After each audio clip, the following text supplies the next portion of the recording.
Hi everybody, it's Mrs. Dietrich. These are the notes for the start of chapter 9, specifically lesson 9.1. So we're starting chapter 9, which is surface area and volume. So we're going to focus on these two things in this lesson. We're going to talk about how surface area is the sum of the areas of all the faces. We're going to talk about surface area in terms of the sum of the area of the bases in the lateral faces. Hi, so what I wanted to show you were some 3D objects. So last chapter we were talking about two-dimensional objects. They were flat, right? And it was easy for me to draw them. Well, now you kind of have to use your spatial understanding to visualize 3D objects. So here's a rectangular prism. Okay, we're going to talk about number of faces, but we're also going to talk about what kind they are and what shape they look like. So clearly this is a 3D object. So if you're looking at this figure the way I am, the top and the bottom would be the bases, and notice they're parallel to each other. Okay, they'll never intersect.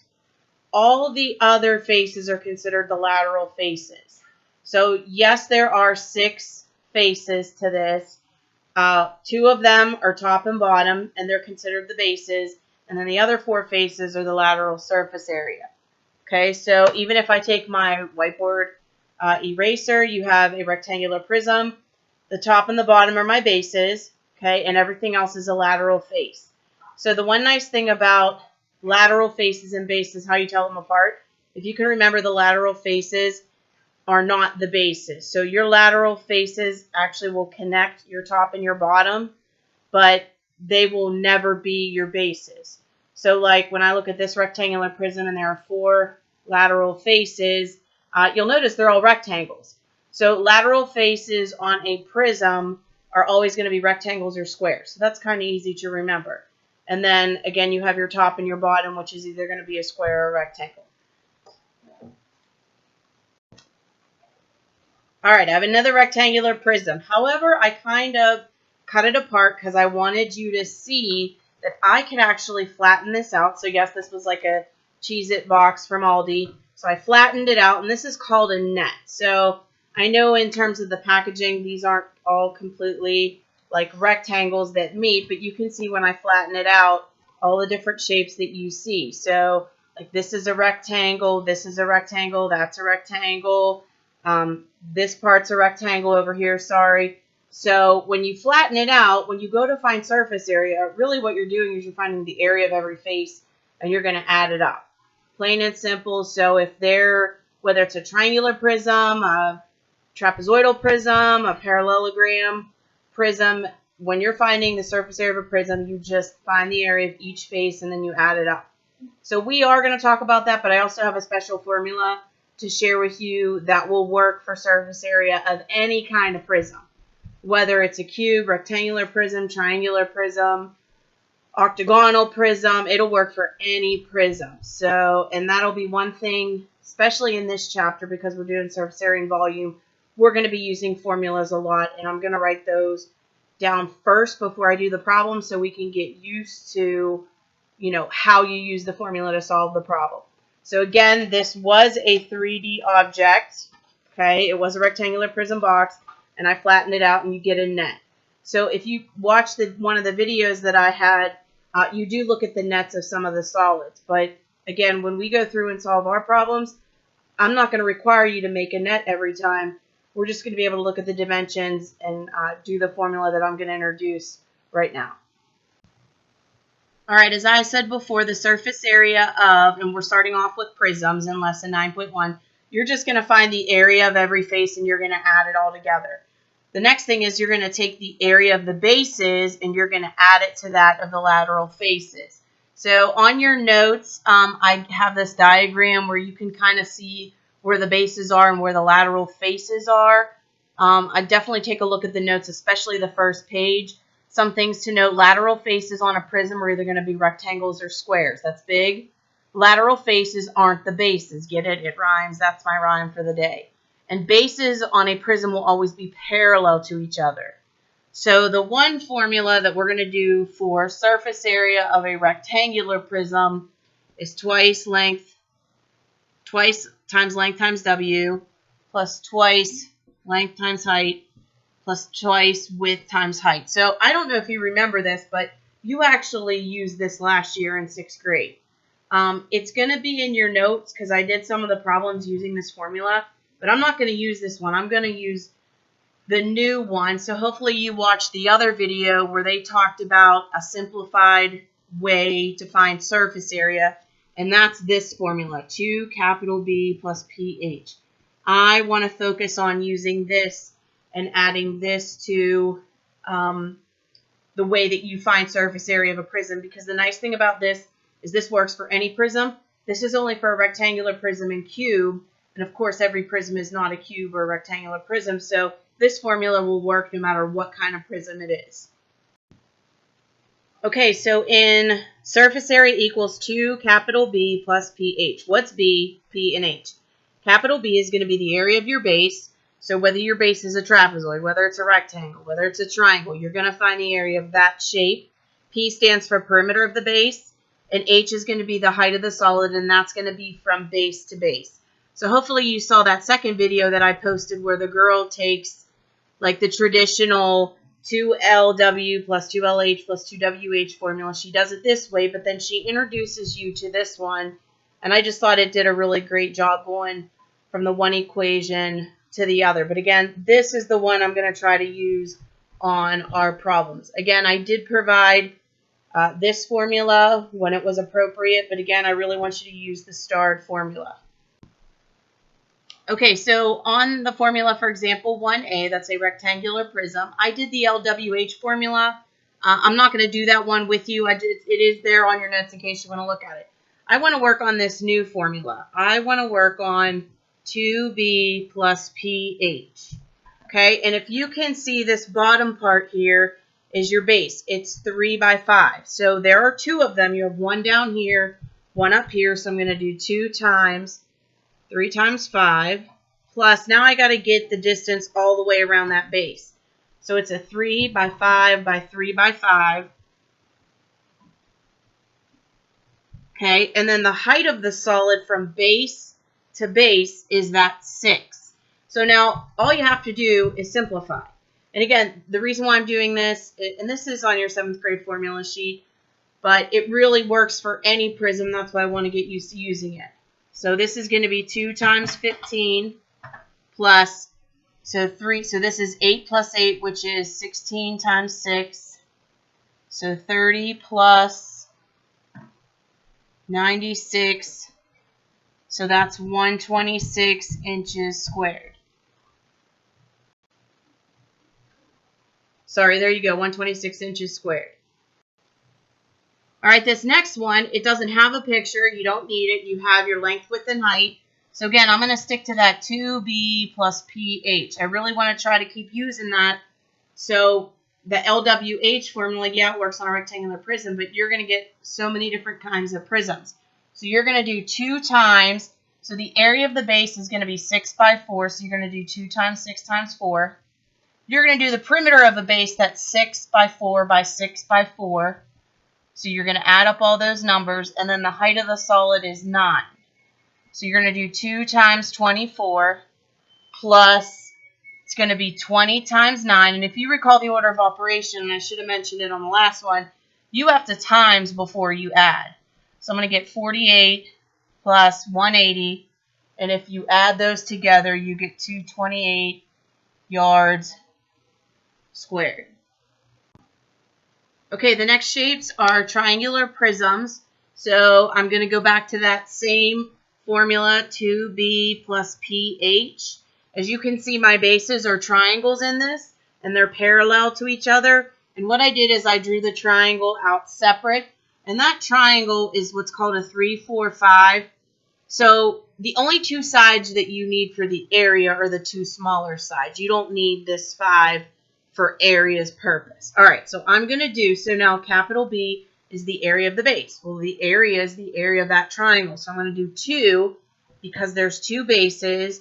Now I'm going to do the area of a triangle. So I'm going to do 1/2, and it's 3 by 4. Plus, now we got to find the perimeter all the way around that triangle. So here's where that 5 matters. You're going to sum 3, 4, and 5. Now the height of the solid from base to base is that 6. So I'm going to do 2. So notice plus we do very last. Okay, so parentheses should do that first. 2 times 1/2 of 12 is 6. 3 plus 4 plus 5 is 12 times 6. Again, got to multiply before I add. So 12 plus 72, and that's 84 millimeters squared. So some points that you need to keep in mind. Again, I drew the triangular base out so you can see it. It's a 3, 4, 5. The 2 shorter sides are what you use to find area. But then when you do the perimeter, then I do end up using all the dimensions all the way around. The LWH formula doesn't work because this is a triangular prism. You could find the area of every individual face. So that would be the top and bottom base, and then there's 3 lateral faces. So you would be doing, I guess, 5 multiplication problems, and then you'd add them together. Or you could just do this because this works for any prism's surface area. Okay, the next one is a triangular prism. So I drew the base out so you can see it. It's a 6, 8, 10. So the 2 smaller sides are what you need to be worried about when you find the area of that specific triangle. If you can see this triangle here and this triangle down there, those are your bases. And notice they're parallel to each other. So when I do 2 capital B plus PH, I do 2 times 1/2 times 6 times 8. Now, when I go to do the perimeter all the way around the base, then I need that 10. So all the way around is 6, 8, and 10. Can you see the height of the solid? So it's from base to base, so that makes it 7. So then just simplify. So do parentheses first, 2 times. So 1/2 of 48 is 24. My sum here is what? 18 plus 6 is 24 times 7. So that's 48 plus 168. When you add those together, 216 inches squared. All right, the next one is surface area of a cube. The one nice thing about a cube is all the faces are squares. So the area of a square is side times side, or side squared, and there's 6 faces on a rectangular prism, and that's what a cube really is. So you're going to do S equals 6 times S squared. So what is a side in A's cube? It's 12. So 6 times 12 squared. So if you remember PEMDAS, you have to do an exponent before you times. So 6 times 144, and that is 864 meters squared. Okay, the next one, S equals 6 times S squared. My side is 3, so I'm going to do 6 times 3 squared. 6 times 9 gives me 54 yards squared. Okay, so this is example 4. Okay, so the outside of a purple traps, they're coated with glue to catch an ash borer, which isn't like an insect. You make your own trap in the shape of a rectangular prism with an open top and bottom. So that means the bugs can like go inside and come out the top and the bottom. So we're actually only talking about the lateral surface area. So they're saying what's the surface area you need to coat the glue. So in 2B plus pH, our focus is just on the lateral surface area and not the bases because there aren't any because the bugs can go in and out. So we want to do just pH. So the perimeter of this base is it's 12 by 10, 12 by 10 by 12 by 10. Now what's the height of the catcher? And that would be your 20. So now I'm going to do 12 plus 10 plus 12 plus 10. So that's 44 times 20. And you get 880 inches squared on that. Hopefully you can see that. Again, in this formula, I only do the lateral parts because it's open on the top and on the bottom so the bugs can go through it. And you're only coating around the figure. All right, on part B, the height of the trap has changed. It's now 30 inches. What's the surface area to coat? So again, we're coating all the way around. This is going to become 30. So my base part, my 12 by 10, that's not changing. So I'm going to still find the perimeter of a rectangle that's 12 by 10, but only the height of it is going to change. So again, that would become my 44 times 30. 44 times 30 is 1,320 inches squared. So the only thing that changed on that one was the height of the catcher compared to the original one we did. All right, we made it to example 5. So believe it or not, these are both prisms, but with a unique base. So the base of this is going to be a parallelogram. So I don't know if you could see it. Okay, so just the base part. So that's 2, that's 4, and this is 2.5. So here's the base, and then you have a base back here. Okay, so the height of the solid is that 4, so keep that in mind. Okay, so how am I going to use my formula? Okay, well, when you do capital B, which is the area of the base, you're going to do 2 times, what's the area of a parallelogram? Well, if you recall, it's base times height. So I'm going to do 2 times 4 plus, now what is the perimeter of the parallelogram? Well, here's where that 2.5 comes in.